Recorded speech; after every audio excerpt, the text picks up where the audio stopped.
Ќе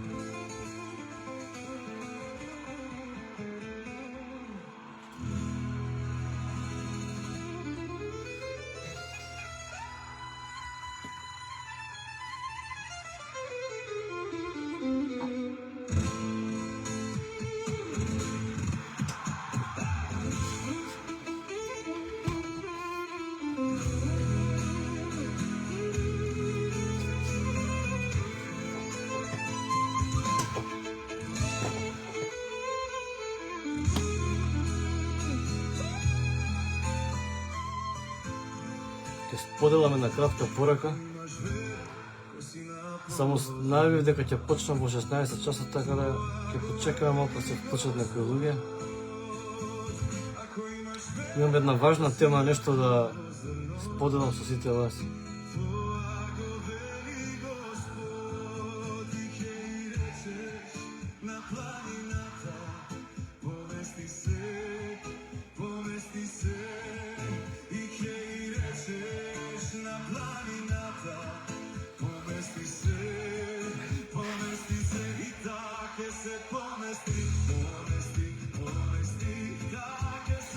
Добро, кој ќе се уклучи покасно ќе може да го погледне ова видео и да слушне. Јас ќе споделам пораката и ќе остане тука на Facebook некој време, пошто гледам дека самиот Facebook дава опција 30 дена да остане, значи месец дена да остане на Facebook, а потоа да ќе видам опција ако може да ја сачувам да остане за понатаму, нека стои, пошто е доста поучна тема. Темата, ако би можел да ја насловам, е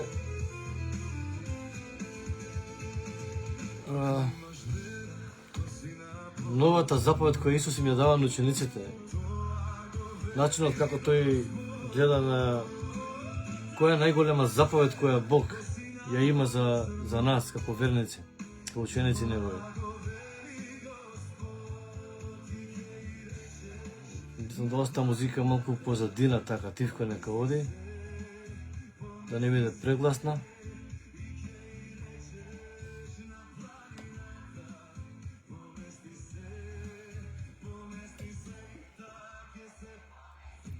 Не знам како ме слушате, но се надам дека ме слушате добро. Значи вака.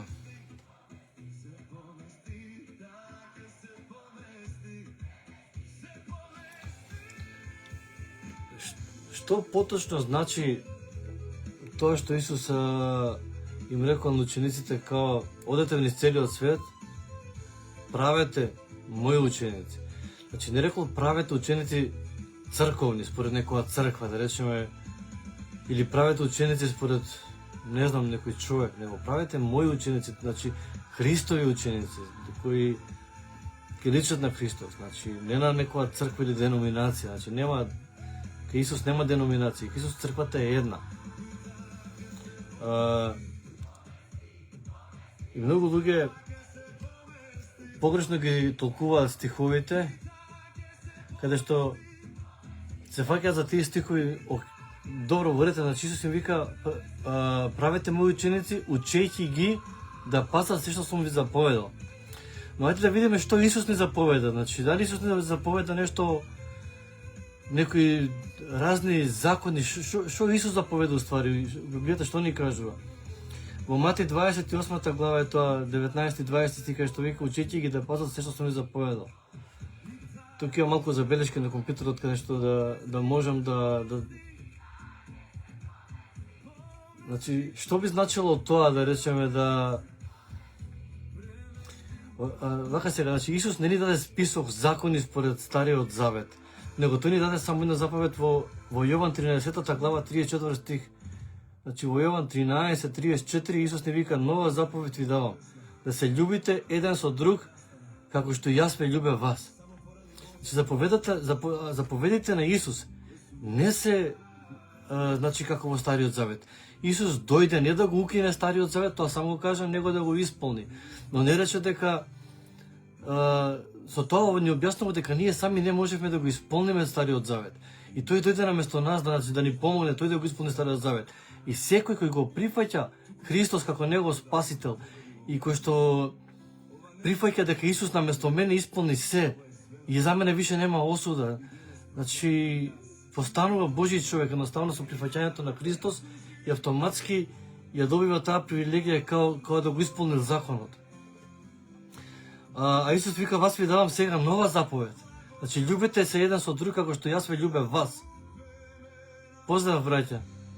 А сакам нешто малку, според мене, вака подлабока тема која што верувам дека ми е откриена. Може би не гледаме сите исто, но сакам да споделам мои мислење и мои ставови околу некои библиски стихови каде што Исус им се обраќа и така надолу. Значи, ако не сте слушнали од почетокот, ќе остане на Facebook, може да покасно да се преслуша комплетно ова видео. Значи, Исус нас ни дава една нова заповед, каде што вика во Јован 13 глава 34, нова заповед ви давам да се љубите еден со друг како што јас ве возљубив. Значи, не да љубиме како што ние можеме, не со наши сили, не на некој начин сега ќе се трудам јас да љубам, него ако јас станам свесен колку сум љубен од Исус Христос и ако ќе сватам дека таа љубов е излеана во мене и јас можам да љубам, едноставно да разгорувам таа љубов и да љубам на тој начин, тоа го бара Исус. Значи, не бара милион за некои закончија заповеди, немаме нови заповеди. Тоа за мене значи, учејќи ги да пазат се што сум ви заповедал. Значи, Исус, неговите заповеди не се тешки и не се како во Стариот Завет. Неговите заповеди се базираат на темелот е љубовта. Значи, исто така им кажува дека дај во Матеј 22 глава, тука ми е запишано, во 37-40. Една работа која кажува е љуби го Бога со целото своје срце и така натаму, не знаеме да не цитирам комплет. И другата вика голема заповед е љуби го својот ближен како самиот себе си. Така да ако овие две заповеди ги исполнувате, вие го исполнувате целиот закон. Како? Така што љубовта не му мисли лошо на ближниот свој. Љубовта не посакува ништо што е туѓо, него сака да она што е негово го дели со останатите. Љубовта не би убила некого, него љубовта би спасила некого, затоа што го љубиш, ќе му помогнеш. Така да ако имаш љубовта, ти веќе го исполнуваш целиот закон. Тоа Исус го вели. Не го велам јас, не го вели ниту Павле апостол, ниту било кој друг, него тоа го кажува Исус, не го кажува директно. И вика, на овие две заповеди се држат целиот закон и пророците. Стариот Завет имаше многу заповеди, но Христос ги сведува на љубов. Разликата меѓу Стариот и Новиот Завет, у кратки црти, вака ќе кажеме, тука сум си правил некои поточки, значи како подсетник, тоа со Духот верувам дека ми го откри. Стариот Завет е полн со закон, правила и направи сето тоа, па ќе живееш. А Новиот Завет се базира, се потпира на благодата, тоа е повеќе однос меѓу други и преку љубовта исполнуваш се. Римјаните 13:10 ни кажува љубовта е исполнување на законот. На доста места љубовта е потенцирана и издигната како некој врв. Така да ние не живееме под законот, туку ние живееме по дух и љубов во благодата на нашиот Господ. Според учењето на нашиот брат или апостол Павле, во Ефесијаните 2 глава тој убаво ни кажува од 8 до 10 стих дека по благодат сте спасени, тоа вика не е од делата, цитирам, не ги читам, него ги цитирам како ги памтам. Може да се провери Библијата дали се така стиховите, значи вика по благодат сте спасени и не е вика од делата за да не може никој да се пофали, за да не може никој си препише, ја исполнив, ја направив нешто, него вика спасени сте по благодат и тоа е вика преку дар од Светиот Дух, преку Исус Христос. И спасени сме за добри дела кои Господ ги подготви за нас уште од пред создавањето на светот или уште од почетокот, некаде зависи од преводот. Така да не дека ние ќе правиме некои нови дела, са ние ќе измислуваме топла вода, не. Него Бог припреми дела во кои треба да живееме. А тие дела доаѓаат може да се појават единствено само ако разбереме дека се што ние можеме, се е тоа дело на Исус Христос и славата му припаѓа него, а не е до нас. Дека ние не правиме ништо сами од себе, него само заради тоа што Духот Свети живее во нас, Исус Христос преку Духот Свети, и тој ги прави тие дела преку нас, а не ние. И така сакав да малку да појаснам дека нашето учење би требало поучување да биде на основа на љубовта и на благодата, а не дека нешто список од правила, мораш вака да живееш, мораш вака да направиш. Никој не може сам да исполни се, значи треба да ги научиме луѓето дека Бог е тој кој прави во нас. Еве ми текна овој стих, значи не ми е тука заведен, значи стих во Филипјаните, мислам дека беше втората глава, дали беше некаде 18, 19 или 20, не ме држете за збор, ќе провериме, каде што вика, но Бог е тој во вас кој прави да сакате и да можете да ги вршите тие дела и да ги правите тие работи кои што се богоугодни, така нешто таа смисла.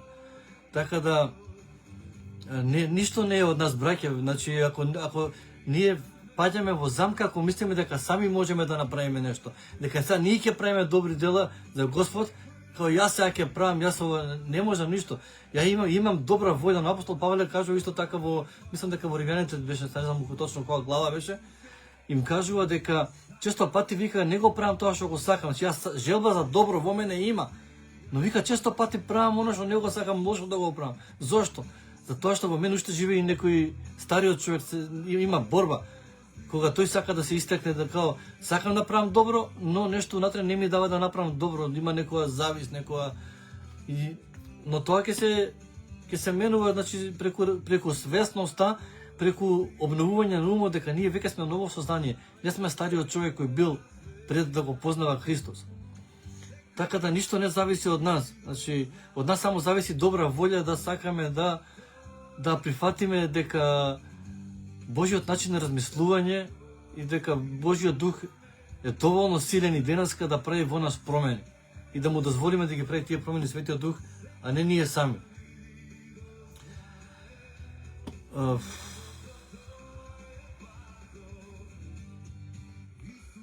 Така да, еве и во Јован 13, имаме еден стих тук од 13 глава, 35 стих вика, по тоа ќе познаете дека сте вие мои ученици, ако имате љубов меѓу себе. Љубовта е возвишена во Новиот Завет. Значи, ние живееме, не го негирам, значи не сакам да ме сватите погрешно, не одобрувам човек да живее грешно, не одобрувам човек да си живее како сака и као се окей, значи ја не морам што да правам.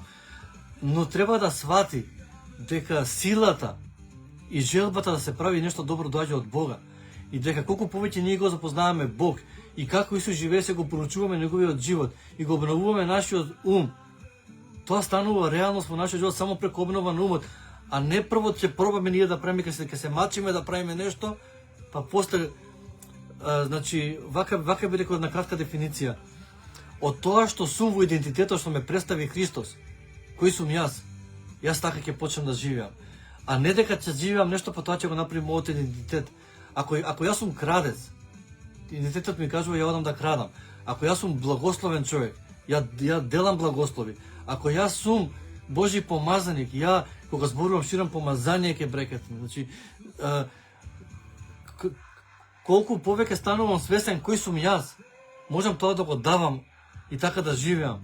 А не дека прво ќе живеам, па ќе постанам нешто. Сакам да кажам да ги наместиме работите, коцките, по редослед како одат библиски. Значи, Исус, вака сега, значи, во ништо не ми е у планот, не го зборувам слободно, верувам дека Духот ме води. Исус, кога дојде на земјата, он се роди као бебе, као човек, уствари, он постоеше, он дојде од небото.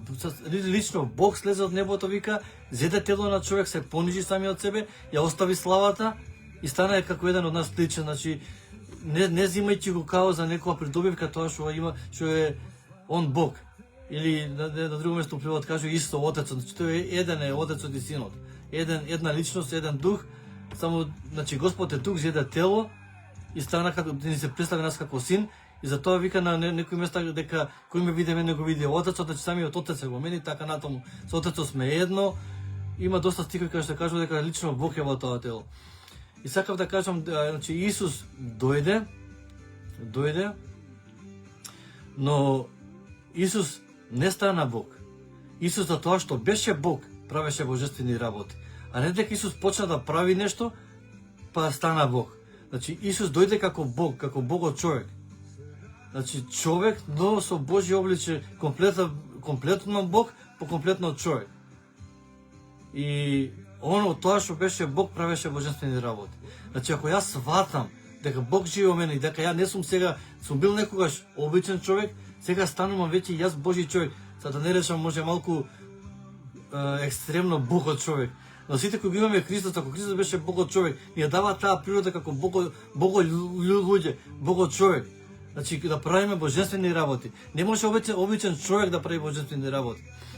Значи да изгонува демони, да полага раце на болни да бидат исцелени, значи сето тоа може да го прави само богот човек, човек кој има божествена природа во себе. Самиот збор, значи не викам богови, него богот човек. Се надам ме разбирате што сакам да кажам, на што потенцирам. И ако јас сум свесен кој сум јас почнувам да живеам така, затоа што не може дрвото кој е јаболко да даде круша. Ако е јаболка, ќе даде јаболка. Ако јас сум Божи човек, ќе донесувам Божи плодови. Ме разбирате, значи нема да правам ја прво да донесувам нешто, па да постанам тоа. Него јас сум веќе тоа и почнувам да го живеам тоа. Треба да разберам кој сум јас. Да го обновувам мојот ум и кога некогаш никако луѓе знаеме да паднеме, да погрешиме, треба да се освестиме, чекај, не сум јас ова. Стариот човек се бунтуем, паднав, направив нешто, но фала му на Господ и ова е платено. Јас не сум тој, се борам против тоа, значи не го сакам тоа. Не уживам во тоа. Значи, само сакам да поткренам свесноста дека ние како луѓе цел живот ќе имаме, може би по некој пат во некои ситуации, но имаме застапници на небото кој нас не ни го менја идентитетот само заради некој инцидент во нашиот живот. Ако ме разбирате што сакам да кажам. Инциденти понекогаш ќе се случуваат нажалост, пошто живееме во ова човечко тело кое никогаш нема да биде задоволно во овој свет. Колку нови работи излегуваат, нова кола, сакаме нова кола, нов некој мотор, посебно ти кои се љубители на моторот, нема ништо да речеме лошо тоа да сака, но да не му стане тоа Бог во животот. Тоа е битно, да Бог не биде на прво место. И да не должам многу, мислам дека пораката беше јасна, дека Исус ни дава само една заповед, во која вика љубете се меѓу себе така како што јас ме љубев вас. Значи он ја бара само таа единствена заповед во нас, а не бара милион некои закони повторно да ни става некои терети и тежини. Него не ослободи од стариот закон, тој го исполни стариот закон, секој кој го прифаќа Христос, од него бара само да љуби како што да разгори таа љубов која што веќе излјана во нас преку Духот Свети. Амен. Нека му е слава на Исус Христос. Ке пуштам у поздина малку така музика на славење некоја. И за кратко време ќе се исклучам, пошто тоа ми беше прилика пораката. Нека му е слава на нашиот Бог. Амен.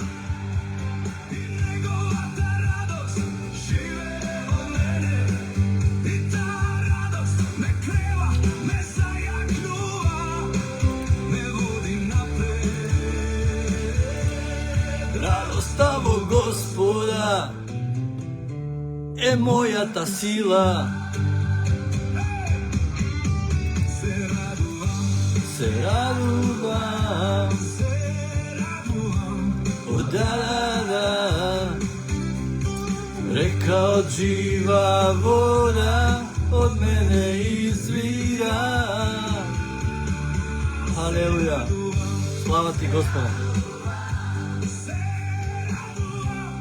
Да. Името ми е во книгата на животот. Името ми е во книгата на животот. Името ми е во книгата на животот. Алелуја. Кога станете благословени, ќе го оставам видеото да стои на Facebook и ако некој сака да го преслуша, може да преслуша пораката. Се надам дека ќе биде на благослов за сите нас и да разбереме Божјата волја и начинот како Бог гледа на работите и каква заповед тој ни дава нас. Амен.